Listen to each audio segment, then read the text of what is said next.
Hi, I'm Tlish, and you're watching Coffee and Clix. If you enjoy my content, please like and subscribe, and click on the link tree for more links to my media. Thank you for watching, and don't forget, wake up and smell the clicks.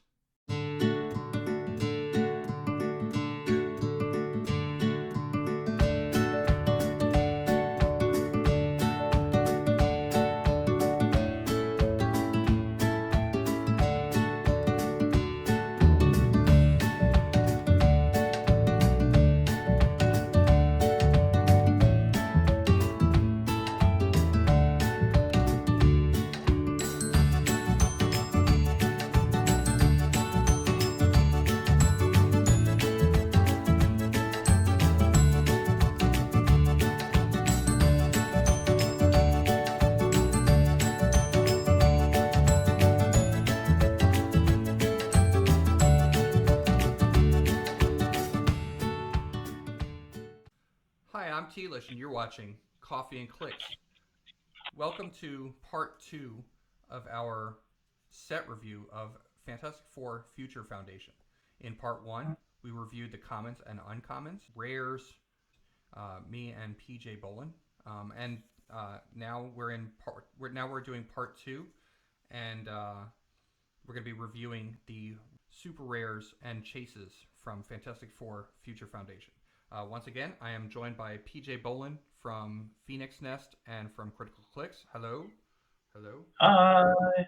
So let's jump right into part 2. And don't forget, everybody, the grading scale for this set review is going to be 3, 2, or 1, or at the very worst, 0. 3 signifies that you're doing a triple shot of espresso in your coffee, and it is the best or meta type figure. A 2 is a double shot, and it is an impressive or fun casual figure that might be good in sealed, but it's just not quite good enough to be meta. A single shot of espresso, a 1, is not really an impressive figure at all. And then a 0 is kind of like an herbal tea that puts you to sleep. We're looking at all the figures from Fantastic Four Future Foundation. I'm really excited for this set. It's going to be a really good set. We were talking about earlier that the common, uncommons, and rares in this set are one of the best CURs of any set. PJ had mentioned that in the last episode. And let's take a look at the super rares. So now we're going to look at Herbie, who I know you're big on. I've seen you post. Yeah, that's my boy. I saw your post about Herbie. This is Yep. now your. What do you think about Herbie? Herbie is a captain hmm with a sidestep and perplex for 30 points. Real name humanoid experimental robot B type integrated electronics. Yep. Key, keywords Fantastic Four and robot. So he's got a lot more going on for him than just perplex. He's also a captain. He also, whenever a sidekick, this is his trait here, is that whenever a sidekick would be KO'd by an opposing effect, you may roll a d6, and on a 4th or 6th, instead turn that sidekick to its last non-KO click and place it in a square adjacent to Herbie. So he can revive characters or prevent them from being KO'd. And every time he does this, gain 2 mission points for each sidekick placed by this effect. Just for those of you who don't know what mission points are, the game ends when, after the resolution of any action, a player has achieved 20 or more mission points from any source. So there are other figures that also grant mission points. If the game ends this way, the winner is determined by the player with the most mission points. In a case of a tie, the active player wins. And so it's an alternate win condition where you don't need to KO figures, you just need to get mission points. I mean, you can win either way throughout the course of the game, but if you are playing with mission points, this is just another way that you can win the game. And then he also has a 5-point trait. I think you can pay 5 points. This is Yeah. if you pay an extra 5 points. If exactly one friendly character named Mr. Fantastic is on your starting force, he starts the game with the ultimate nullifier equipped. I think that's the Mr. Fantastic would get the ultimate nullifier. Correct. So That is kind of unclear, but I think that's the intent. Some yeah, people are confused with, wait, does Herbie start with it? But let's be real, it's not. It's Mr. Fantastic. yeah, Mr. Fantastic in the comics, he has the ultimate nullifier. I will never, ever pay for that trick. I don't think the nullifier is very good, let alone on a Mr. Fantastic. So we could look at the ultimate nullifier next, but what do you think of Herbie? Do you like him? 3, 2, or 1? This is my favorite piece in the set, but to be fully transparent, he is a 2. Okay. He is not meta. I'm going to attempt to make him meta. Okay. But I don't actually think he is. I just want him to be really bad. So again, this is why I keep harping on the sidekick mechanics, is because I've done so much reading and theme building and like how am I going to make this win condition possible, and I think I have it figured out. I don't know if I'm going to play it in the Chicago event yet. I'm trying to figure out which team I'm going to play for that, but I think if you play enough sidekicks and Herbie, it's easy enough to protect Herbie because he's tiny, so it's pretty easy to hide him behind people. And then also, it's you like to try to win the game because the sidekicks aren't very good at winning, but you can play the 75-point Wolverine that doesn't die. As long as you have other Fantastic Four, and just keep throwing him at their team because they're not scoring any points off of it. Yeah. So you just keep, here you go. And you put Galactus on Wolverine. So now you got the converter dial ticking up. You got your Herald dial ticking up. And it gives you ways to win. So it basically, unless they want to deal with Wolverine over and over and over, and then if you score any points with them, they have to then engage. They have to start worrying about losing to the mission points. Yeah, because they're not gonna just ignore your sidekicks, right? That's the thing that I was like. Yeah. That's the only points that they'll be able to score realistically is going to be the sidekicks. So, because like I said, Wolverine won't die very easily, or you can play a lot more dedicated to the sidekick mechanics than that and play more captains and stuff. Yeah, but then you have to actually go in with your sidekicks. I mean, you could play four cores. Right? Is Core and Turg, are they sidekicks? I believe they're. I don't know if they're sidekicks, but yeah, I don't know. I love the piece to death, but I don't think he's meta. Unfortunately. So let's take a look at Susan, Queen of Atlantis. I thought we were going to do the nullifier next. Oh yeah, let's do that. Let's look at the nullifier. Yeah, it technically comes with the Uatu, but that doesn't make any sense because the Uatu can't even equip it. So, sure. Yeah. So all right. So here is Ultimate Nullifier. Yeah. If you pull an Uatu, you probably pull the Ultimate Nullifier, but Ultimate Nullifier has to be used with either by itself or with Herbie. And yep. And Uatu's giant, so he just literally can't use it. And so Ultimate Nullifier gives you. It says power. Choose. So it's 10 points. It's an equipment. Power. Choose an opposing character within 6 squares and line of fire, and then choose a number between 1 and 6 to be X and roll a d6. If the result is higher than X, deal X damage to the chosen character. If the result is lower than X, deal X damage to this character. If the result is equal to X, deal X damage to both characters. I mean, is it when you say deal damage, does that take in modifiers into account, or are they automatically dealt that damage? Whatever you roll, and then it is reduced. It is reduced. Okay. It's not penetrating and it's not unavoidable. It's just like I hit you with a vanilla attack. Yeah. This equipment is trash. I don't care. Anybody can argue with me about it. This is a 0. Like, it is terrible. Okay. I mean, yeah. I mean, it's a, and they have to be within 6. Do you know how I beat this piece? I stay 7 squares away from it. Like, come on. And then it's way too luck dependent. And it's not like the downside is that it does nothing. It's the downside is that it kills you. Mm-hmm. Like, you you can put it on a piece that reduces damage, right? Like you can put it on something with invuln and just always pick 2, and that's okay. Or always pick 2. Then you can't ever actually damage yourself, but you're only ever hitting them for 2 as well at best. So it just feels like a solid waste of 10 points. Like, Now if this was free, if this is a free effect, it would be a lot better because. if it was a free, we'd be having a whole nother conversation. This would be insane for free. But at power, no. Or even if it was like range, then it would be good. Like, because then you can give it to somebody with running shot. But I don't know. When I heard the nullifier was in the set, I thought we were going to get some type of special outwit. And then we get this. And I'm just like, nah, I'm good, fam. Yeah, I don't think I would play this myself. Yep. I like if it was like unavoidable damage, I would maybe play it because then. Oh yeah, definitely. I would just always pick 1. Yeah, I would either pick 1 or let's say I'm gonna lose anyway, and I need to quickly score some points. Yeah. Then I would pick like a 5 and try my best. Yeah. But it's very dependent on a lot of circumstances to go right in order for you to make use of this. Right, so let's look at the next super rare, which is Susan, Queen of Atlantis.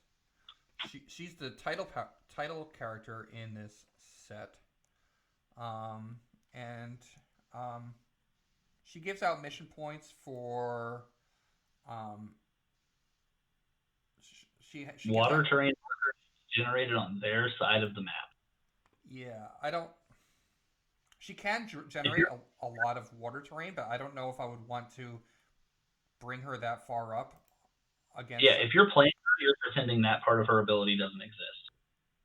I'm just completely blunt. Like, her other 2 powers are fine. You will never try to gain mission points off of it unless the game has went so long that you have 10 pieces of water or 20 pieces of water down. Then okay, I guess I'll just win. But no. Like, her water it never goes away, right? But it's just going to be way too hard to get enough out to be relevant. Yeah, so I don't like her. I put her at a 1 or a 2. I put her at a 2 just because I think Atlantis is getting a lot of good ups. And like I said, her first 2 abilities are good, and I think she's worth using, just not for the mission points. Just ignore that is there, and I think she's a very playable.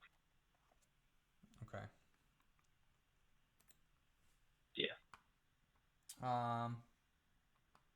Yeah, right. Because her first ability is that until your next turn, friendly characters occupying water terrain modify defense +1, and each time a friendly character occupying water terrain is missed by an attack, heal that character or Susan 1 click. So. And then pieces of Dolphin already get +1 for occupying water. So it's just like an easy +2 defense for people with Dolphin symbol, right? Like, on any map. Like, I think that's fine. She'll go to click 2, but then if they miss someone, she just gets to heal back. Mm-hmm. Seems fine. And then there's another piece that makes water into hindering, I think, or something like that. Is it drowned? Maybe, is that the one? Drowned or Tempest or something like that. I'm not sure. Water terrain is considered hindering terrain for line of fire purposes. So that's like another big way to play it, right? Like, her plus drowned. Now you're like +3 against things that don't have IT hindering. Okay. And I don't know.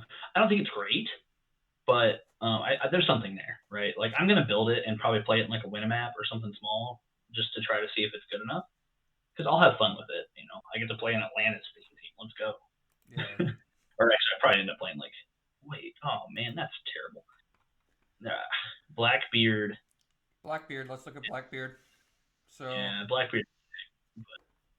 Blackbeard's just fun. I put him at a 2.5 because I just like him. Yep. Yep. I want to play him with Spider Viking and a bunch of dolphins. Yeah. Yep. Dolphin from Rebirth. Because it makes me so mad that Susan isn't a pirate or doesn't have the dolphin symbol. So, like, it's actually kind of hard to seem.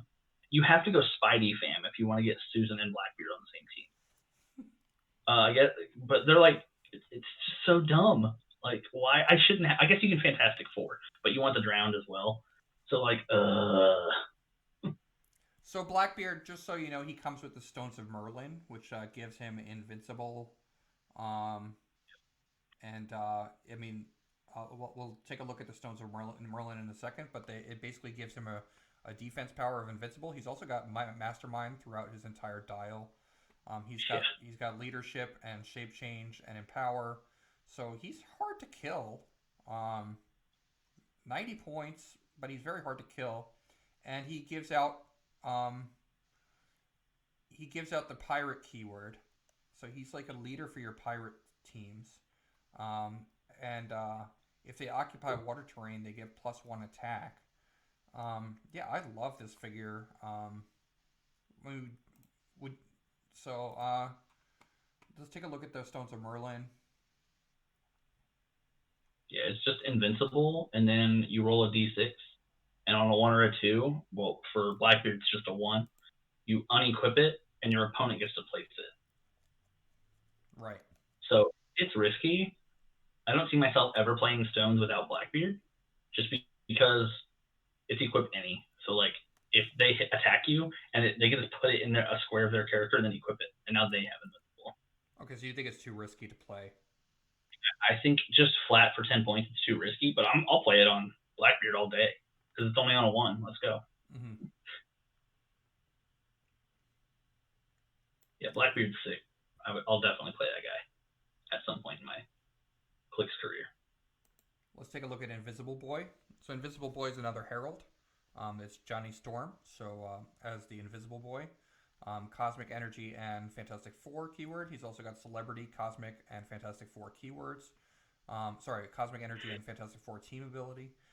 He's 100 points with 6 range, 10 attack with running shot, 18 defense with invincible. He turns off stealth and also targets through hindering. So opposing characters within 6 squares can't use stealth, which is always good. He has a trait, Energy Shield Deflection, Super Senses. When Invisible Boy uses Super Senses and it succeeds, after resolutions, deal the attacker one penetrating damage. What would you give this? 1. Okay. I was thinking a 1 or a 2 too. I don't think it's definitely not my favorite Herald. That's an awful lot of points for no attack or damage power. Yeah.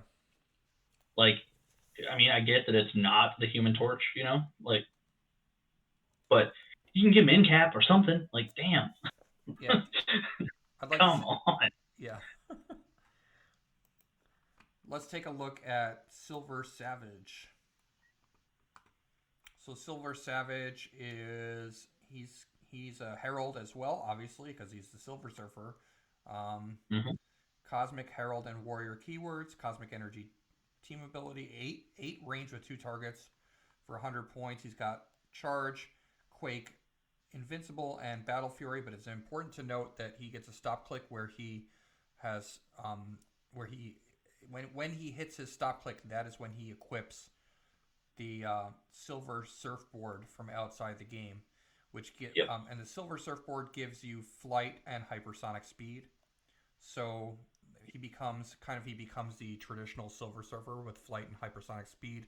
So on his stop click, he'll have 12 movement with sidestep and hypersonic, 12 attack with precision strike, 18 defense with invincible, and 4 damage. Vanilla 4 damage, but also he gains the flight ability. I think he's solid. I think he's not he himself is not meta, but he's very good, and the ability to give out hypersonic speed for 10 points with flying is just really good. So his equipment is definitely meta, I think. Yeah, he's a 2. The surfboard's a 3. Yeah. I mean, the surfboard pretty much has to go on somebody cosmic, or you just screw yourself. But man, that surfboard's good. So let's take a look at Uatu. Yeah. So Uatu is also a 3 in my opinion. Yep. 12 range. He's got cosmic energy. He's a giant, so he can see through a lot of stuff. He's only 30 points with 5 clicks of health, and he's got prob, so he can prob stuff from 12 squares away, over a lot of types of terrain because he's a giant. And every time he changes the result of an attack or a breakaway roll, that and the finalized result is different from the original result, then you gain 1 mission point, which is just an added bonus, I think. I think he's even really good without that trait. I still think he's very good. Just so it's clear, because there's been a lot of arguing about this. Anyone who thinks that because the number changes on the die that the result is different, you're wrong. There's been people legitimately trying to argue, well, if it's an 8 and it's a hit, and then I prop it to a 7 and it's a hit, well, I get my mission point. And that's not how that works. It literally tells you in text how it works. Don't dig for loopholes. There is not one here. It is very clear and concise what it intends. If it was a different die roll was the intention, it would just say that. So then, PJ, how does it exactly work? I mean, we can read it from the text. It says, yeah. If you prob a miss into a hit, or a hit into a miss, or a failed breakaway into a successful one, or a successful one into a failed one. Those are your 4 modes. Those are the only options. Because there's nothing else in the game right now. One question that I would have about that, I agree with that. I agree with that, and I think that's how it is stated in the power. But one thing that I'm a little bit unsure of is if I prob it from a miss into a hit, and then they prob it, do I get a mission point before they prob it, or no? It's not a finalized roll. There's only going to be 1 mission point granted, and even if you use 10 probs in 1 attack, it's the original result. There's only 1 trigger of this. So whatever the first roll is and the last roll is, if they are different, then you get 1 mission point. Does that make sense? Because it says very clearly a result before any rerolls, such as blah. Okay. Yeah, so they want the original result, which is before any rerolls, any props, whatever. Those can still add up. Those can still add up, but I don't think you're going to get 20 from just Uatu without building your team around mission points. I don't think. Well, so here's the thing. There's no downside to trying, right? It's not like you're going out of your way on your build. You can just play him in some prob, and ta-da! You can get there. You don't need to build around his mission points. You just might accidentally win by it, right? Because I know if I'm playing against an Uatu and they have 19 mission points, I'm probably never making another attack. So, I mean, it's going to take a long time to get to 19, but that's also going to make me think about how I use my probs against one. Because if you go up and miss, well, it's if I prob it and then I hit, well, then he gets a mission point. Is this attack actually worth hitting, or was I just kind of doing it to progress the game state? And it makes a lot of creative decisions because everyone's going to be within 12. I don't think anyone consistently outranges 12. So, yeah, I mean, just going to kind of deal with it. And then, and another thing is if you build your team around this and you play a bunch of prob, that's good. That's good. It's not like you're going to go into a match and be like, oh, I played all this prob. What am I going to do? You're going to make people reroll. This is what you're going to do. And barring them playing ace, then you're just fine. So Antonio, Abdul, and myself were having this discussion about Uatu. Do you think that he is strictly better, strictly worse, or just different from Mr. Oz? Completely different. Completely different. Okay. You don't play them for the same reason. Because Oz, you play for the TK effect. I don't care what anybody says. He just if Oz didn't have his special prob power, you would still play Oz when you wanted to. That's the way I look at it. Oz is good without it. So, I think they're different enough pieces. I think you probably play both, considering they share keywords. That's probably fine. Yeah. They synergize well together because they both have long range probs. So. All right. And he's a great piece. Only 30 points. He's got 5 clicks long, and they're not Yeah. easy pieces to And if KO. they hit you for the amount of damage, they're gonna have a bad time. If they don't one shot him, he starts making them pay for that. Yeah, I mean, I would be kind of scared to go after this character because he's 19 defense with invuln. If I don't attack him for 5 pin, I'm not attacking. Yeah, because he's only 30 points. Yeah, it's not worth the investment, and it's not worth the risk for me to hit him for like 2 after the invuln, and then now they have an extra attacker. He doesn't get worse; he gets better.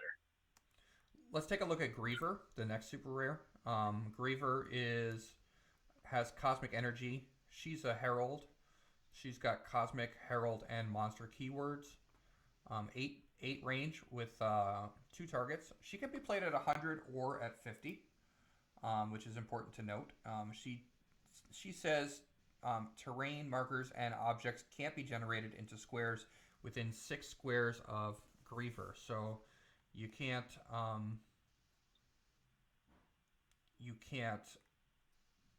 barrier within 6 squares of her. You can't smoke cloud within 6 squares of her. I think that's pretty powerful. She's also got a stop click with invuln and regen. She's also got outwit, and her 9/11 3 with Pensai and running shot is not bad at all. I think she's a solid 2. Agreed. I think 2 is where she's stuck. I don't think she's quite good enough to be meta playable, because it's like cool that you can't generate within 6, but that means you started your turn within 6 squares of their team. Mm-hmm. That usually means you die. So, it's not really worth it if I just move up and I'm within 6, and then she gets killed and then just bury her anyway. Yeah. It works through walls, but it's also something to point out. It's not opposing terrain markers. You can't make your own either. So you have to build with that in mind, and I think it's too hard to actually utilize for it to be good. Sealed bomb, 100% autoplay in sealed, but I'm playing it in modern. Okay. And then let's take a look at Psycho Man. 75 points, mind control, incap, invulnerability, 3 damage with outwit and shape change. Already looking pretty decent.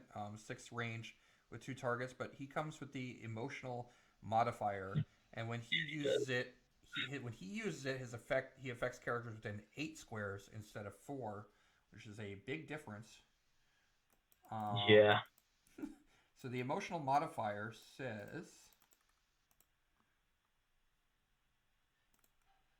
you can choose an effect for free.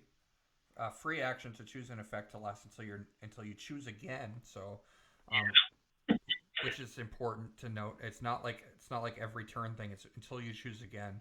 Fear, doubt, or hate. So you can pick fear, doubt, or hate. Opposing characters within 4 squares modify defense -1.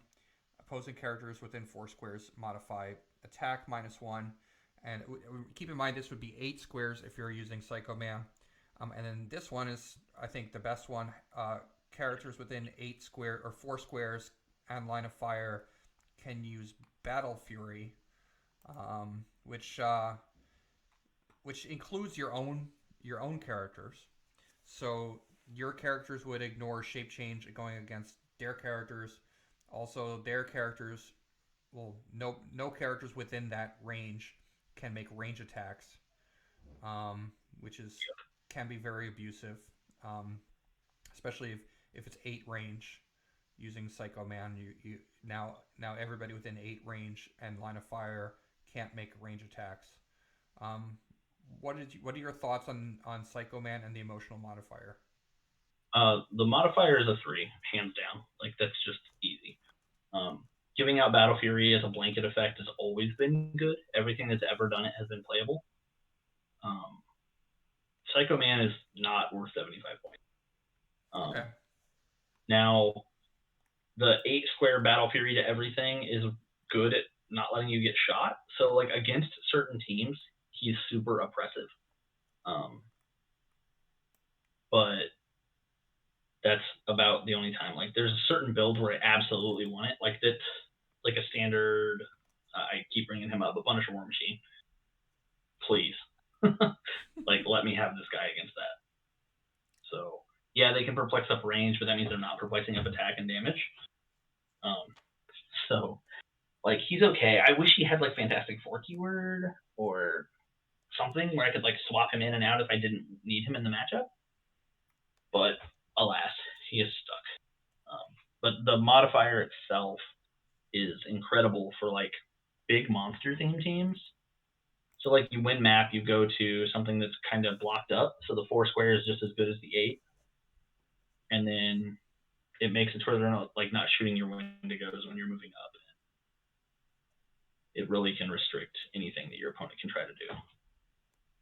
All right, because if you equip the emotional modifier to a character, and then you have the Wendigo carry that character Yep. with them. You'd have to pick Battle Fury after that. Oh, right, because you can't be carried if you have Battle Fury. But you can still do that. You can still get a full turn of positioning for free out of the Wendigo carry, which is fine. So, I don't know. I don't think I'd ever play Psycho Man, but I will most definitely play the mod. Let's take a look at Puppet Master. I know a lot of people are excited that Puppet Master is in the set. He's 40 points. He's super rare, set number 58. He's got the team player, which is basically wild card, team ability, 4 range, 6 movement with stealth, which is kind of a low speed score, 6, but he's got 12 attack with precision strike, 40 points for 12 attack precision strikes, really good. 17 defense with super senses, 1 damage with shape change, but you're not really using him to deal damage. He comes with the radioactive clay equipped. When he uses its effect, it does not KO after he hits with it. And so we'll take a look at what the radioactive clay does. So that 4 range is not going to be 4 range when he's using the radioactive clay. It'll be It'll be a 10 range. So effect, it gives him mind control with range of 10, but only to target a single opposing character. When this character uses it, they can use improved targeting, blocking, hindering, and elevated. And when they hit after resolutions, KO radioactive clay. But Puppet Master can use it without KOing it. So he just has a mind control with a range of 10 that targets through everything, except for characters. And so he's only 40 points. I mean, what do you think of Puppet Master? He's a 1. A 1. He's a glorified way of playing Ultra Humanite. Ultra Humanite does the same thing for 25 points and has sidestep in the Injustice League NTK. Like, does Ultra Humanite see through all that stuff, or more? I think actually, I'm pretty sure he sees through characters as well. Yeah, all the stuff. But it's only an 8 range instead of a 10. But he has sidestep, so it's kind of the same. Okay. So I don't know, and he has willpower, so he'll have the self leadership type thing. So yeah, I'm definitely never playing this piece. I'm never playing the clay either. So they're both 1s to me. Okay. Yeah, the clay. That makes sense. I never thought of it that way because at first I looked at when I was looking at Puppet Master, I was like, he's 40 points and he has the 10 range mind control and he's got super senses and shape change. So I mean, I thought he was pretty good, but then if you compare him to Ultra Humanite, he can wild card the scroll TA and have the like big shape change and make him a lot harder to kill. But man, I'm hard pressed. And the crazy part is they actually both have the scientist keyword too. So it's not like, oh, I can play him if I'm on scientist, and I promise if you're playing Latveria, you're not playing Puppet Master. There's way better pieces on Latveria. So I don't know. I don't see this guy getting much play. Let's look at Sealed Bomb though. This guy's amazing in Sealed. Yeah, in Sealed he's really good. Let's look at High Evolutionary. So High Evolutionary is really good at Sealed as well. Oh yeah. Oh yeah, he's got 2 stop clicks with 19 defense, And 125 the important points. thing with that is he has a stop click on click 2. That is the best place for a stop click. It's not like Yeah. he says 2 at the end, which are annoying. No, it's like, oh, I got my first hit on you. Okay, take 1. So No, I hit you for 5. No, it's 1. would you play High Evolutionary at 125 or at 30? In modern or sealed? Um, Because the answer is very different. yeah, I guess the answers are different. I guess in sealed you would play him at his high point cost, and in Modern, he's not. The um, isotope E for free is cool though. yeah. So he does come with the isotope E. At 30 points, he's still very good. He has running shot, pen psi, energy shield deflection, prob, and a stop click that's And he's gonna stop. invincible. Yeah, So he's still very decent at his on his yeah. stop click. I mean, I just want to take this second to point out that it's really stupid that WizKids didn't have the prime have a matching point value with the non-prime because of how isotope E works. He should have been able to switch into his own prime. Come on, like, come on, game design, you're letting me down here. yeah, that makes total sense. I'm wondering why they didn't do that. They didn't make them the same point value. Like they made it, it looks intentionally wrong, right? It's 20, 30, 40. Like, come on, just make that dial 40 points and one more click or something, and sure, cool, I'm good with it. Like, gosh, it's so frustrating.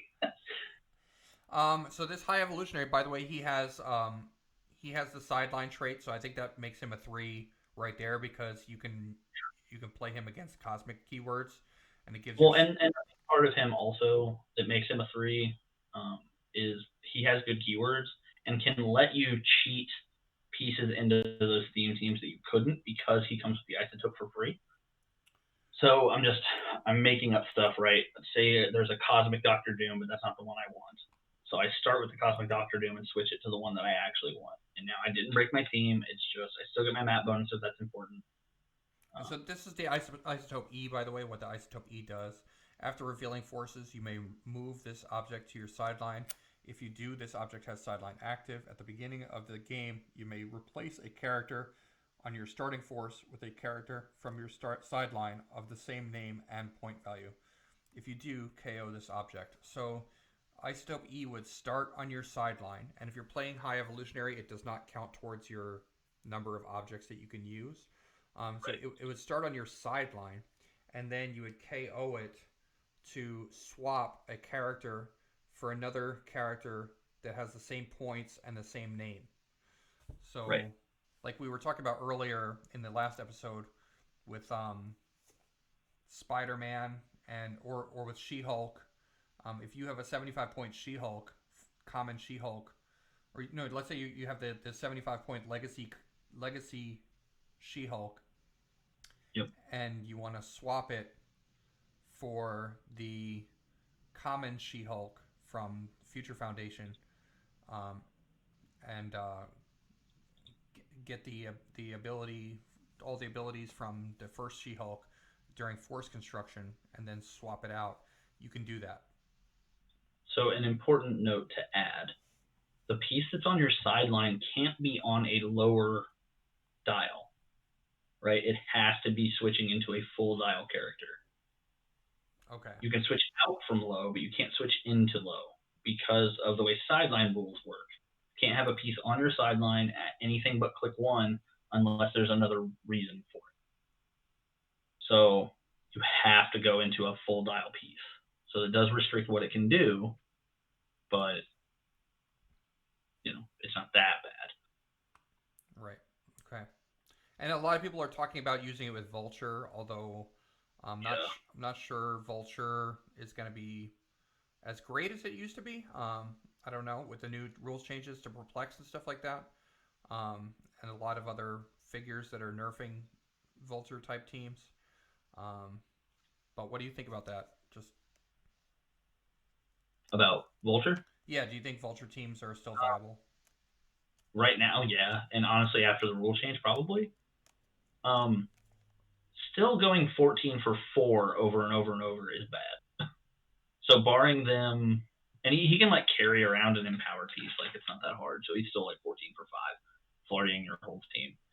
Barring some change to at no cost, or seeing a crazy uptick play in the Legacy She-Hulk, there's not going to be a reduction in Vulture's liability. Okay. Okay. Yeah, that makes sense. How do you get up to 4 though? Because isn't he only 3 damage? Modify combat values, right? So like Fabian Cortez, like he's a lot of points, but he's also your leadership. But he like power action gives somebody +1 combat values. Oh, okay. Yeah. So you could definitely there are definitely ways of getting. I think just people who are playing Vulture are going to have to get more creative, but they definitely can still come up with a great team with Vulture. And Yep. with Isotope E, what the cool thing is, I saw somebody had pointed out was that you can take the Sinister Syndicate Vulture from the same set, his A version, his non-prime version, Right. who has scientist keyword, and you can Yep. swap Vulture out onto a scientist theme team, and so scientist. Which we were literally just talking about how good scientist is. So like, and I think does High Evolutionary have scientist? I haven't pulled up. He should. I think he does. And yeah, he does. So that's another part of it. You don't even pay for the isotope, right? Um, so it's kind of like you can just play a really good scientist theme and just have Vulture.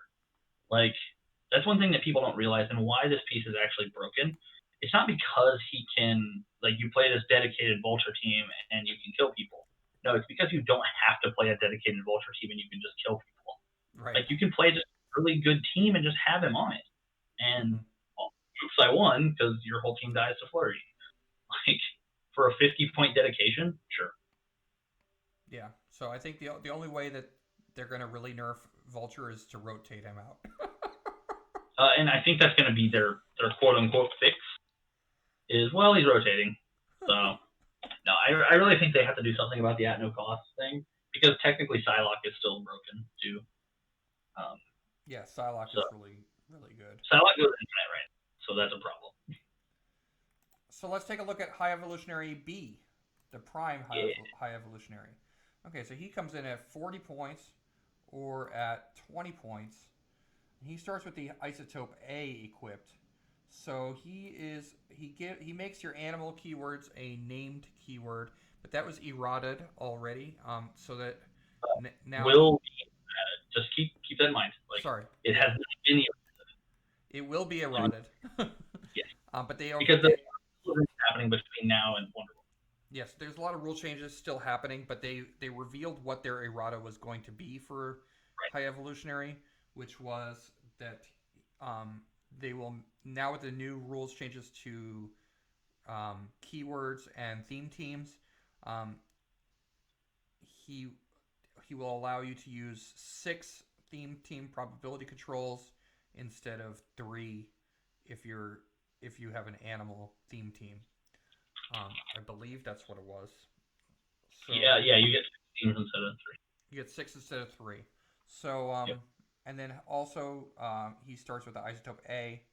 When he uses its effect, he may target other characters with the animal keyword. He may still use it to target himself as normal. And then he has Leadership. When he uses it and succeeds, also remove an action token from another friendly character within range with the animal keyword. So this guy's just really good with animals. Stop super senses. He's got 2 stock clicks at 40 points. And one. Yeah, that's really good for 40 points. When this click is first revealed after resolutions, place High Evolutionary in any square on the map. That's nuts too. So I just want to point out there are certain ways that you can put him in places that like he can never get out of. Like you can use like a giant to shoot a piece of outdoor blocking that's like in the middle of a pile of blocking terrain, and then place him in that square, and he can just never get out because he doesn't have any improved movement. You can just stick him in a hole somewhere. So, all right. So, what are your thoughts on this piece? And well, let's take a look at the Isotope A. So, what exactly he does with the Isotope A is That object gives you perplex, but only to target the character that's equipped with it. So he can only target himself. But when this character uses it, if this character has the animal keyword, modify the chosen value +2 instead. So if you give the isotope A to an animal, they can perplex themselves +2. If the isotope A is equipped to high evolutionary, he can perplex himself or other animal keyworded figures +2. So it basically gives them a +2 perplex on an animal team. Solid for 20. Yeah, solid for 20 or for 40. Yeah, both lines are super playable. The only thing I don't like about him is that it's a prime slot again. Like how bad do I want to play this? I love that he has leadership for 20. That makes him good. It's also a good leadership. It's not just a generic one. He comes with a +2 perplex, even if it's only for himself. Like even if he's the only animal on the team, right? Like him just being able to go to 20 defense is fine. So he's a solid 2 for me. Yeah, I think he's a 2. I don't think animal's that strong of a keyword right now, but it might get better later. Yeah, I agree. If we look at Victorious is 110 points, super rare, six range with 2 targets. Victorious is trash. a herald. Yeah, did you say trash? Victorious is a trash piece. Yes. I agree. I would give him a 1. Yeah. It's a 1, man. Like this piece is so bad. Yeah. She is bad. Traded defend, but only for Dooms with an 18. Most Dooms have an 18. So cool, I guess. Good job. Okay. 110 for that. Like, all right, let's take a look at Marquis of Death. I'm just gonna skip over to Marquis of Death. Yeah, Victorious is bad. You think this guy's good? Yeah, I think Marquis of Death's cool. Solid 2, but possibly a 1. I agree. This is a solid 2. Would you play him at 60 points or 200 points? If I was going to build with it, I would probably play him at 60. 200 is an awful lot. I mean, he does have 3 stop clicks, so don't get me wrong. It's not like he's going to be that quick to kill, and I think he can heal an absurd amount, right? No, he does not. He doesn't heal himself. Here's another interaction that I was a little bit unsure of. So each time an opposing character heals, give Marquis of Death a false hope token. So there's that, okay? And then with the false hope tokens, you can increase his pulse wave damage if he's doing an area of effect. If he's doing a pulse wave with multiple targets. Or single target. It's both. Yeah, or single target for sure, but I don't know if you would want to unless he has a lot of. But I was just making sure that was clear for people. Yeah, and then but then he also has this energy explosion, and when he uses it, each hit target you can choose that they are healed 1 click instead of being dealt damage. Do those targets actually need to be on lower click numbers in order to be healed? Does that count? Yes, a character is considered healed if the dial turns. Okay. But what is cool about that power is you can EE your own pieces and heal them and damage the others. Okay. It's for each character you choose. So it's not pick one and that happens to everybody. So, it's kind of a low risk play. That's why I like him at 60. Healing is ironically not that common. But at the same time, like if they are playing something that heals, man, this guy can get out of hand real fast. Because he has a 10 range, so it's no joke. So yeah, and not to mention he's 10 range. At 60 points, he's hard to kill. He's got a stop click and invincible on both. His first and last clicks. He's a flyer. He's protected outwit. He's got 10 range with prob, and he sees through characters. So he's another long range prob piece. So and he's a sidestep flyer, which is always good for mobility. Excuse me. Yeah. All right, so that is the last super rare. And now we're going to move on to the fun part, the chases here. This is not the fun part. I want to make that very clear. Do you like these chases? What are your thoughts on the Doom chases overall? Every single one of them is meta, so we can skip that part. They're all free. They're all threes. Which one do you think is the worst one? If you had to skip getting one, which one would be the worst one? Probably Valeria. Really? I think she's probably the worst because like what she does, other ones do better. So I think she's probably the worst one. But man, some of them are just so ridiculous. What are they doing? My least favorite was Prisoner of Planet Doom. I wasn't. Are you serious? What? He literally says, "I get to go first instead of you." I guess that's cool. Yeah, I guess that sounds cool. Oh man! And then like his little Doom's take is when he kills something, he can pick powers and combat values, and like he gets out of hand really fast. And like he's got good reach, and he has steel energy on his whole dial. So and he heals on range, and he has minions of Doom. So like he's not super easy to burn through, man. But like telling them that they can't go first can really hinder how some teams perform. I mean, granted, it's on a roll, but it's a 66% chance of them not being able to go first after winning map roll.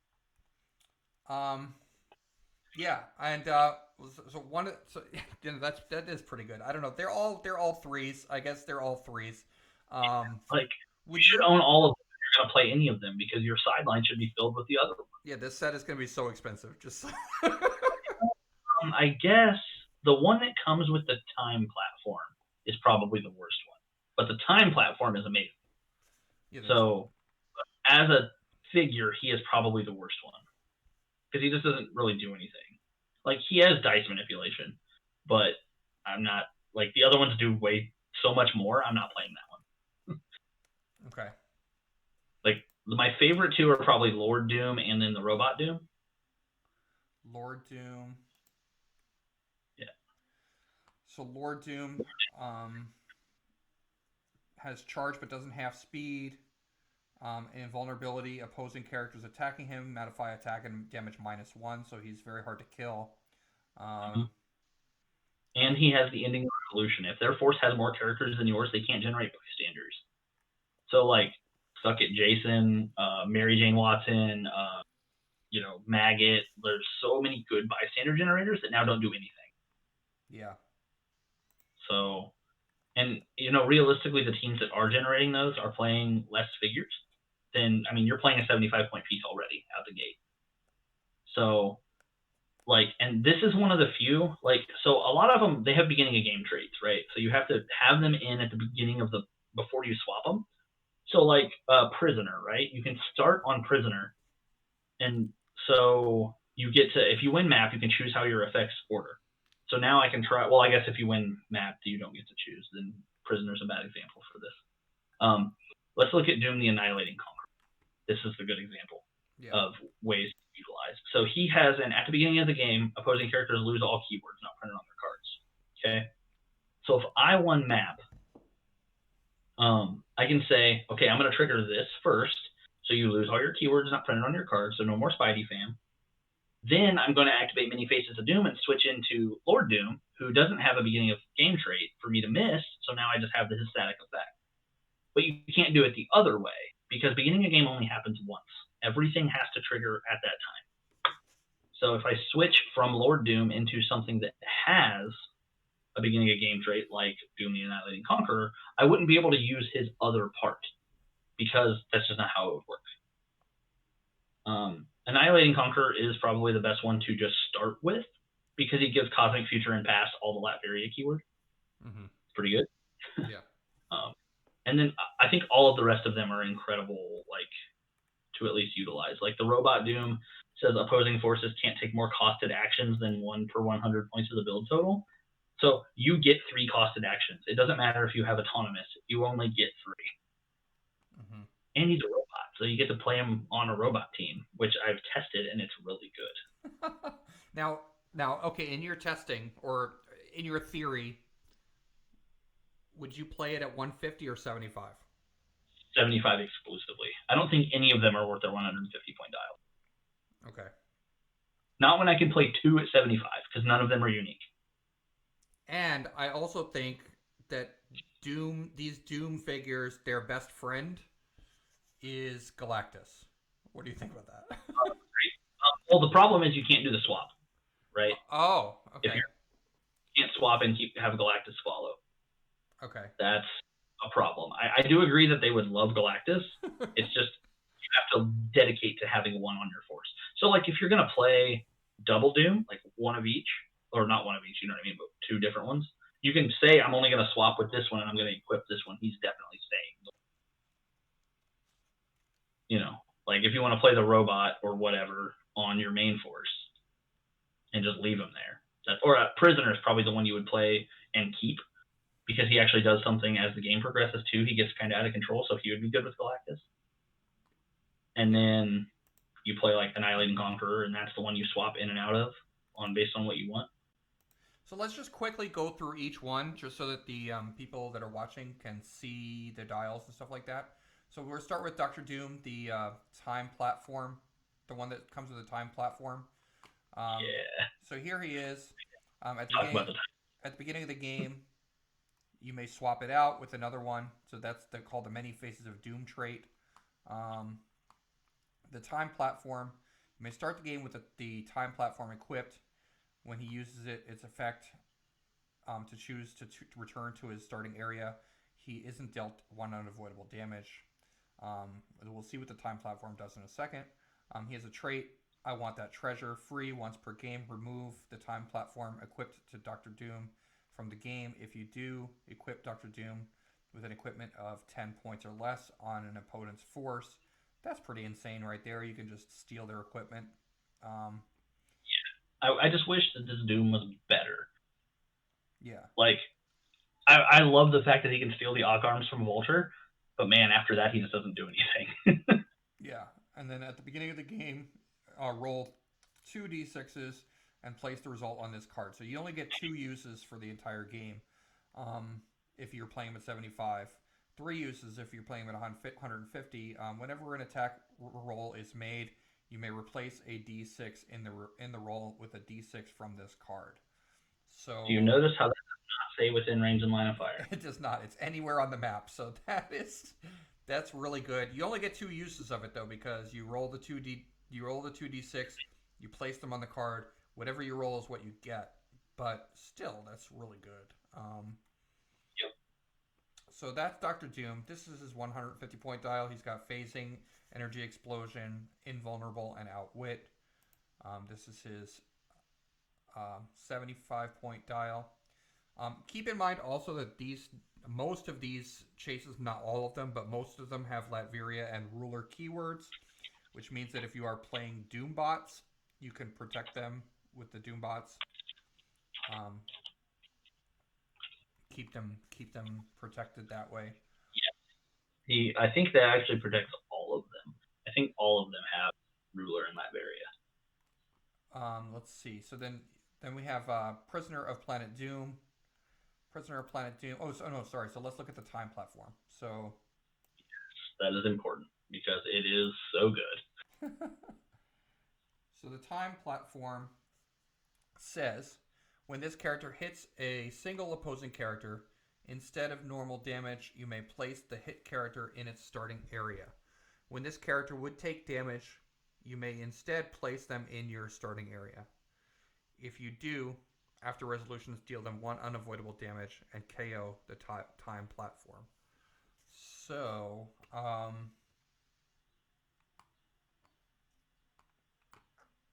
what are your thoughts on the time platform? Like, how would you use this? Jason Wingard. Okay. You move up, I hit your whole team with mind control and send them back to their starting area. One at a time. Wait, you send them back to their starting area, or? This character hits a single opposing character. Period. Or end of story. Instead of normal damage, so we already have examples in rules where if you're using 2 things that it replace normal damage, you can choose which one applies. So you can activate mind control and use the time platform with Jason. Because we already saw that back when you could throw the tank with mind control through walls with Professor X. It's a common rule. I mean, I think most people know it at this point that play competitively. So yeah, literally Jason Wingard can send one back and then another and then another and then another until their whole team's back in their starting area. Well, doesn't the mind control? Doesn't the first mind control? So the first mind control comes from the square of Jason Wingard, right? But then Correct. the second mind control comes from the square of the hit target, right? Or A come from the square of the hit target. okay. You, you can use anything that you've hit or use Jason himself. It is all a May. So like if you want to, Jason could just do it himself, or like you can mind control a Jean Grey, move her out, let her have line of fire to everybody, and mind control through her as like the conduit. Mm-hmm. All right, that's So insane. Yeah, that's really good. it in once per game protect Jason from being one shot. Yeah, seems fine. All right, so then So yeah, let's take a look at the next chase. Um, Prisoner of Planet Doom. This is the one that I didn't like, but PJ corrected me. it's okay to not like it. I just think we've had one effect in HeroClix that says skip a turn, and it was really hard to pull off. And this is the first one that's just like, well, I'm just going to do that. Yeah, yeah, okay. No, that is really good. So let's see. So he's 75 points. He's got running shot, special, which says steal energy from close or range, which is awesome. 18 defense with toughness and 3 damage with perplex, which is awesome. Um, he is he has that many faces of doom trait, so where you can switch him out at the beginning of at the beginning of the game.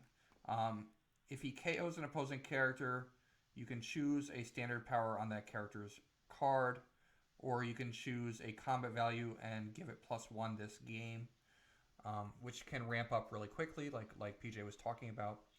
Um, also, And to point out with this, it doesn't say a standard character.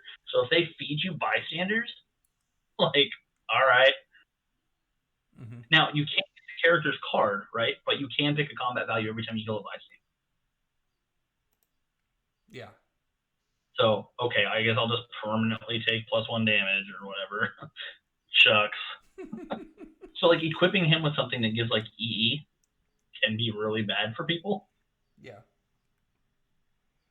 And then he has to skip the beginning of skips your so let's read it. At the beginning of the game, if you are not the first player, roll a d6. 3 to 4, first player skips their first turn. 5 through 6, first player skips their first turn. And this game, Prisoner of Planet Doom may choose both options for his Doom takes what he wants trait, which is very good. So Yes, he's got a power and a combat value. Oh no. So like okay, some of the things that he can one shot easily that are commonly played are like Marvella. Like, okay, I guess I'll take sidestep and +1 defense or whatever off of killing a 15-point piece. mm-hmm. Like there's so many good powers that he has access to that are easily one shot because people don't care about protecting their support as much as they should. So like he can kill them. He can kill easy X-Men characters again with the bystanders. There's retals that he can kill that 95% of them have sidestep or leadership or something valuable. So I don't know, man. I think he's incredible. I think he's one of the best ones to have on the map. Let's take a look at Lord Doom. So Lord Doom, so here he is at 150, but we mentioned that we would probably play these figures at 75. Um, he runs through hindering and blocking. At the beginning of the game, you may choose. So he has the many faces of doom trait, which we talked about. Ending the revolution. If an opponent's force has more characters than your force, opponent characters can't generate bystanders. So that's one of those on the map effects. So it's not at the beginning of the game. So you can um, you can get the beginning of the game trait from somebody else and then bring him in and then get this trait. Um, he has charge but doesn't have his speed, and opposing characters attacking him modify attack and damage -1, which is like we were talking about. They also nerfed perplex so that it doesn't perplex damage. So a lot of Right. figures coming up are gonna. It's gonna be more. Well, I don't know this for sure because I don't know how they're gonna design the game going forward, but I think they're leaning towards less damage I mean, this makes it a 3 damage figure can't get through his invul. Now, granted, he can be outwit. That's something very clear here. You can just outwit that power. Yeah. But it's good. Still good. Yeah. I mean, a lot of things could be outwitted. So I don't know how much you ever talk about Golden Age or play Golden Age, but this guy's really good at 150 with like Parallax and a yellow battery on him. Because now they get like -3 attack if they're under 150 points. Oh. So, okay. Yeah. No, not well versed in Golden Age, but yeah. That sounds broken. Per battery, if they're lower points, they get -2 attack. It's just what it does. So then stacked with this, now they're -3 attack. Here's another one I wasn't that crazy about was Dr. Doom Sorcerer Supreme. He seems a little squishy. Yeah, he has no reducer. He's really cool against like Krakoan revival teams. So I mean that's kind of sweet. And his like he can literally prob every attack. I don't think even Krakoan revival works that way, does it? Or absolutely. Do they get turned to their starting click or? Yeah, for sure. Oh yeah, they do. Okay. Yeah. So. Yeah. So he has niche homes, and ultimately he's just a solid running shot inside 8 range piece, right? Like if you're playing Doom and you don't know what to go into because nothing is good enough, like no effect is crippling to their team, this guy might be your answer because he's so good at what he does, which is not much, but he's effective. Yeah, he's a good range piece. Mm-hmm. Yeah, the probability is really good. It's not even considered prob, so right. So that means you can also prob with him. Yep. You can theme prob with him. You can do like yeah, he can do that power and then theme prob, and like he's solid. Like he's definitely one of the like lackluster ones, but I feel like he's also one of the most important. Yeah. If that makes sense. Like he's not anything to write home about, but he's effective. And his sculpt is awesome. Is definitely awesome. I actually really like all of these. Lord Doom is my favorite because I don't know if you know the story behind it, but it's Darth Vader. Is it? Okay. So Doom Doom was the inspiration for Darth Vader, right? That was stated publicly by, many people that were involved in creating that character. So they did the reverse and did a Darth Vader inspired Doom. That's why like he has improved movement through blocking is because he's carrying around a lightsaber and he just cuts through the wall. Like cool. That is the one I want the most, not only because I think he's really good, but also because it's just a sweet character. Like the characters. So it's Darth Vader. That's cool. Yeah. If you pull up Lord Doom, it like you can pull it up and find the look at the sculpt of it. I'm not gonna worry about it now, but yeah, it's cool. Let me see. Sorry, I rambled. Let's see if I can find Lord Doom sculpt. Lord Doom HeroClix. Spoiled.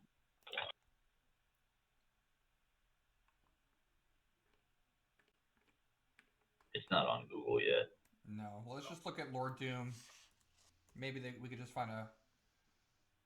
Yeah. So here's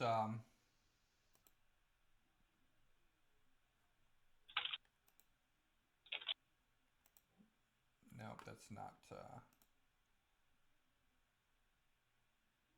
I think he's actually called Darth Doom in the. I'm trying to zoom in on it. But... No, he was not called Darth Doom. Yeah, that's what he looks like. He's carrying a saber, but that's what Lord Doom kind of looks like. Show you a snippet of him a little bit there.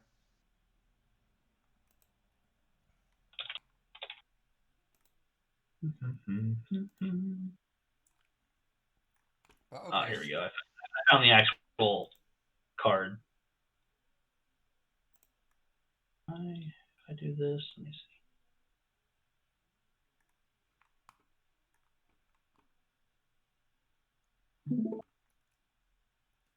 There's the back of the card. I don't know if it'll show my screen share on your thing, but it should. Oh, let me try it. But yeah, there's the actual card and the sculpt.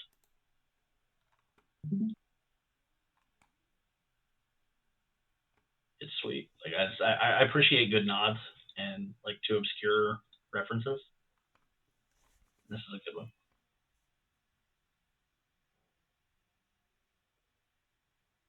This is the one I want to pull the most.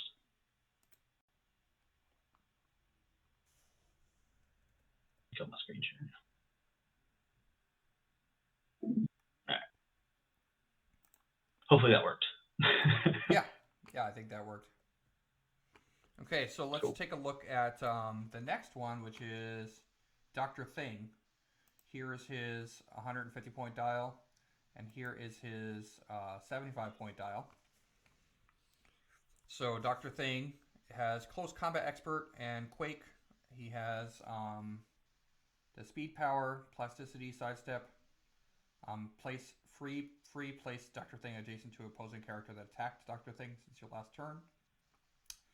And he's got a defense power, Invincible, and he takes a maximum of 1 damage from range attacks. That's really good. So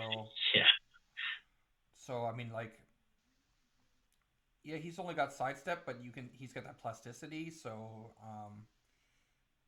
I mean, and also Close Combat Expert. So with the new rules, it's a 12-4 instead of 11-3. And Doombots fly, so like him not having movement attack isn't that big of a deal. A Doombot can just tote him around. Like it's not that, it's not that crippling. Like his when revealing forces effect is a big deal. So when revealing forces, choose an opposing, and this is not at the beginning of the game. So how does this work with It is literally when we talk to each other, when we get sat down at a table together, I say I have a revealing forces effect. It's before we roll map, before anything is determined. But then he has to be on your side. He can't be on your sideline when that happens, right? Or he has to be the one you start with if you want this effect, which you probably do more often than you don't. Like if you're playing 2, you want this Doom and Doom the Annihilating Conqueror. Those are the best 2. But this one is so good against like that Vulture team that we were just talking about, automatically gets wrecked by this. Because I'm going to be like, that Vulture right there, it can't be brought into the game. Mm-hmm. But it's good against opposing Dooms. It's good against the Fantastic Four. I mean, it's not even that bad against them, like Troublemakers and stuff. Like, it's always going to be useful in every game. Mm-hmm. So, I don't know. Like, I think it's good. Yeah. No, that's really cool. You're taking out one of their sideline pieces that can't be brought into the game. So and then you just swap him out, right? There's no. I don't think he's good enough to keep on the map. Maybe post rule change, but even then, the Close Combat Expert was probably better for him before the rule change. I think. He's a side piece, yeah. Because he's got a side. He's got side step. So. Cool. Yeah, the 1 damage thing's cool, but nah, I'd rather just play this guy with and say that you can't use that piece on your sideline. It's good. Okay, and then let's take a look at Doom, the robot Doom. So that is a potential ruling issue with that piece, because when you reveal forces, it's before you roll map, so there is no active player. So what happens if we both have when revealing forces effects? Oh, and then so if you're both playing Dr. Things, and then right. Who picks first? Yeah. Because I might change what I pick based on what you pick. Because there's no such thing as active player. Right. Well, no, I think it's the same ruling that they do for Amazo and the team up cards. Because if you're playing Amazo with the team up cards, I think that you also reveal that when revealing forces. And if you're playing when you're playing someone else with an Amazo with the team up cards, I believe you both reveal them at the same time. Yeah, but like that's so awkward to do. Do we just go like 1, 2, 3 this one? I think realistically, if you're playing on roll 20, you both type it, right, and don't hit enter, and then you say, okay, I'm ready, and then when your opponent is ready, you both hit enter at the same time. That's easy. And then, but at the table, it's I guess we hand each other our cards, and you pick a card and hide it, and say, okay, this is my pick, and then you reveal them together. I don't know. They need to make it clear how it works. I agree it should be simultaneous, but that's so awkward to enforce unless you have a judge come over and you both tell the judge. Like, I don't know. It's weird. It is really weird. Okay. No, is weird. What do you think of this Robot Doom? So this Robot Doom has a static effect. Opposing forces can't take more costed actions than each turn than 1 per 100 points of the build total. He's also got lots of flurry, lots of close attacks. Power, make 3 close attacks. Each time Doom hits with a close attack, modify a target's defense -1 this turn. I don't know if with the new rules, if those close attacks combo with Blaze Claw's Fangs. The current rules, no, they don't. Yeah. I don't know about with new rules. They haven't made it clear what lines with generic attack. Yeah. So that's interesting to think about, but I don't even know if you would really need to use Blaze Claw's Fangs because he's got 4 damage. So I mean, his lowest click is 3 damage, so I think like even if you can't, I think you're just fine with it. Yeah. Like even if they have a reducer, you're still getting through it. And you don't roll blades with 3 damage. Just to make that clear. Because if they have a reducer, you don't take the chance that you deal 0 when you have a guaranteed 1. Well, I might hit him for 6. Shut up. Just take the 1. Like, don't roll blades with the 3 damage, guys. Come on. Yeah, like if you're trying to reach, if you're reaching for an attack and you need to hit 5 damage to kill this character or to make a good play in the game with blades, then you're probably not making a good decision in the first place. I feel like. Right, or if you're way behind and you're just trying to eat some points, okay, go for it. But if the game state is even or close, don't do that. Okay. So yeah, but this trait is really good against like if you're playing Justice League with a bunch of Dr. Fates, and you now you tell them they can only make 3 actions. Right, and it's just good. Like I said, it shuts down autonomous because like that still counts as a cost of action. So teams that are relying on using autonomous stuff, they can't. And there's no like area of effect. It's just period. Yeah. The interesting thing is the fact that he has the robot keyword. He synergizes ridiculously well already with the Danger Room constructs because now you get less attacks a turn, so it's a lot harder for you to chew through them.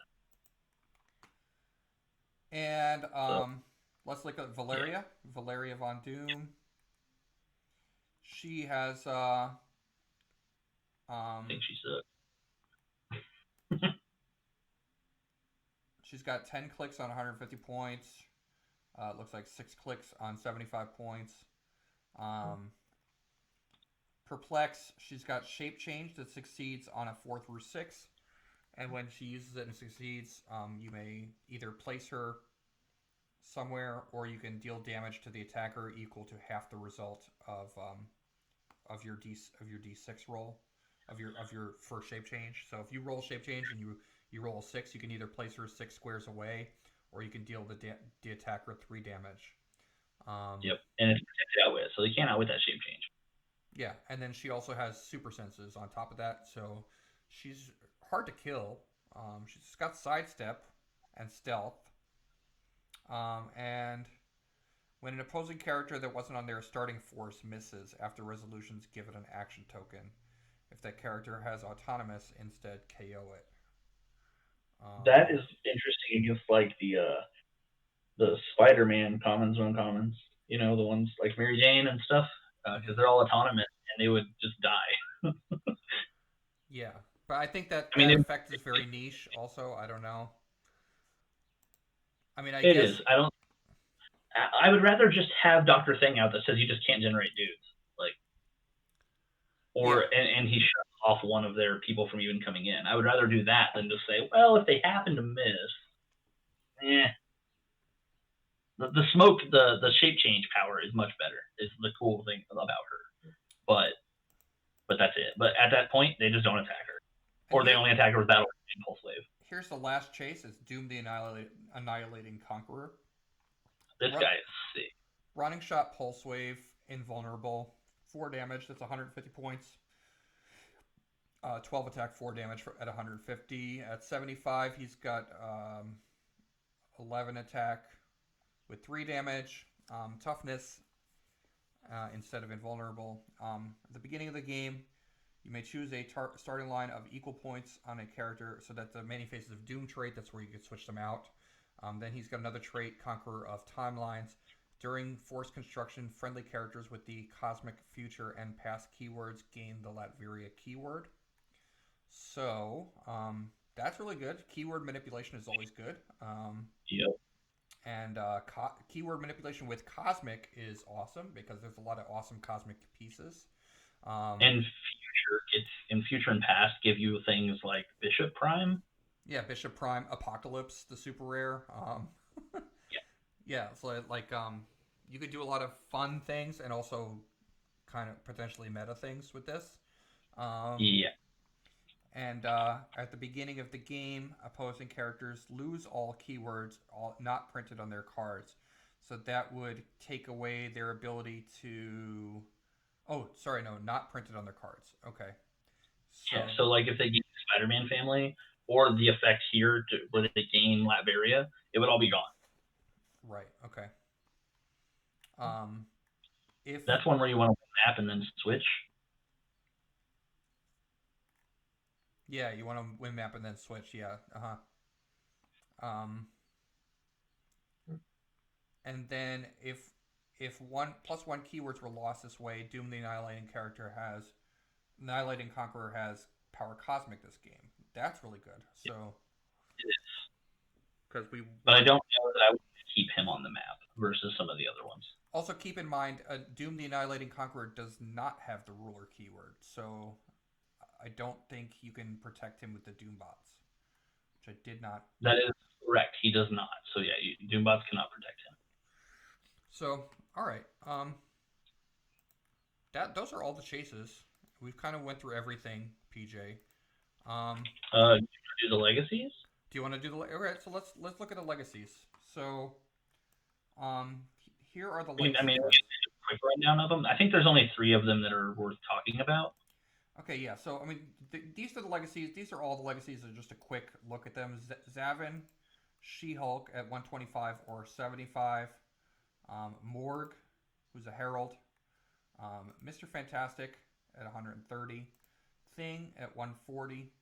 Morgan Le Fay, who is 150 point starting line. Invisible Woman at 110. And Human Torch at 120. Which 3 would you say are the best? She-Hulk, Morgan Le Fay, and Thing, in that order. Okay. Why do you like the She-Hulk? Rest of She-Hulk, she just has 2 great traits. One says if I lose map roll, I get to try again if I'm not on theme. That's really good. And then the other one is She-Hulk and adjacent friendly characters get +1 attack when attacking primes, and they can only take 1 damage at a time from primes. So that means Punisher War Machine shoots for 1, Vulture flurries for 1.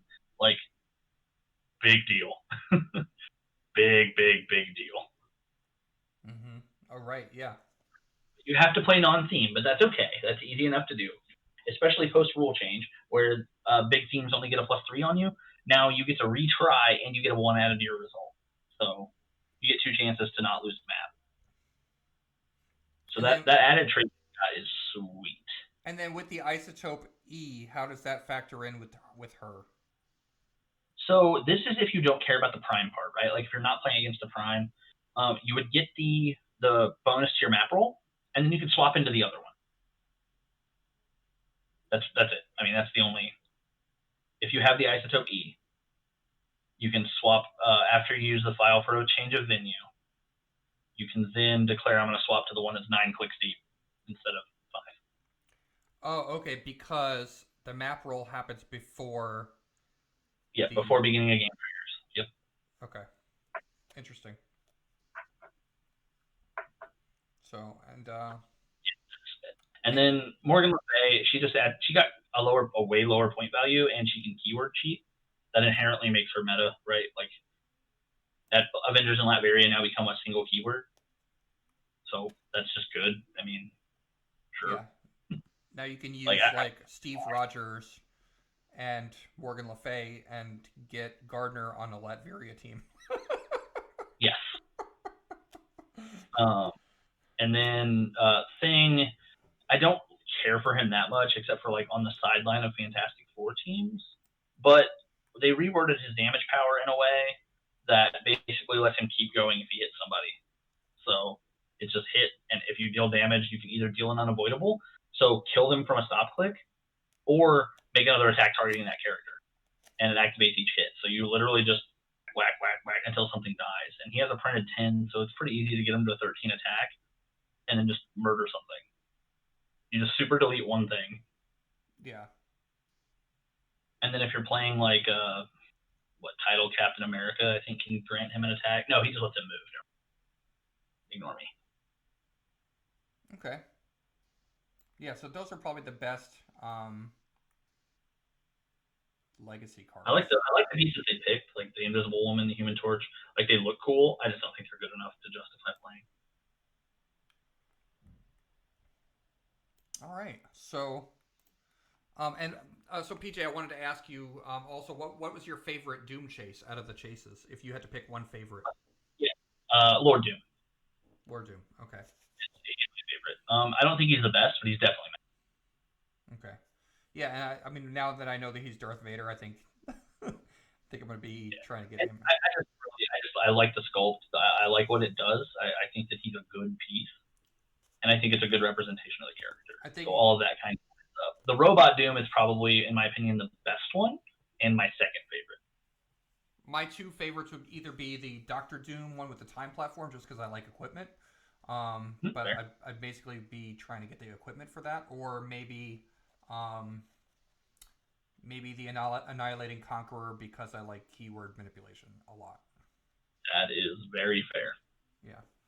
So I mean, I don't think you can really go wrong picking any of them. So I don't think so, and they're going to be so expensive. I mean, I don't know how I'm going to try to collect them all, but they are.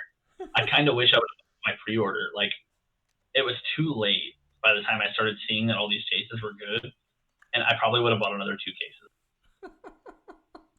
I only get a case at a time, and I would have bought 2. I would have bought 3 cases if I'd have known how good these chases were and how good the whole set was. Do you know if there's going to be more than one chase in each case, or we don't know yet, right? We don't know any distribution yet. We've only seen, the one brick from Scott Porter, and then all the unauthorized openings, but they were opening tons of product and not giving any information on the breakdowns. Yeah. So we don't know yet. Well, PJ, thank you for coming on the show and doing this set review. You were drinking a iced coffee, you said, or it's called a Frozen White Lightning from a local coffee. Nice. Okay, I was drinking a Dunkin' Donuts mocha coffee. So coffee with some mocha in it, just in case you were wondering what kind of coffee we're drinking. And thank you for coming on the show, doing the set review. Yep. This has been you just watched the Super Rares and Chases. If you didn't watch part 1, go back and check out part 1. Don't forget to like and subscribe. Really appreciate it. And don't forget, everybody, wake up and smell the Clix.